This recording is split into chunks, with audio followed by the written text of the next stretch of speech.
என்ன அது நாணா? படுபாவின்னு சொன்னேன் இல்லையா? அது நீயா இருக்கக்கூடாதா? என்று தான் சொன்னேன். நீயா? நானா? நானே தான் ஒத்துக்கொள்ள வேண்டும். அதாவது அந்த கிழவன் பாடுபட்டதால் தான் நமக்கு சுதந்திரம் கிடைத்தது. Rolex your name Karthik. Rolex your name Karthik. அப்படியா? சிறப்பு. எல்லாம் அவன் செயல். அவனின்றி யோவ் போயா! எங்க போறது? உங்களலாம் விட்டு நான் எப்படி போவேன்? எங்கு போவேன்? எங்கு? எப்படி போவேன்? எப்படி?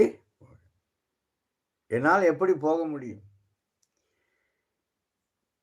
என்பதை உணர வேண்டும். நாம் ஒவ்வொரு நிமிடமும் தன்னை செதுக்கிக் கொள்ள வேண்டும். அதான் சுபாஷ் சந்திர போஸ் சொன்னார்.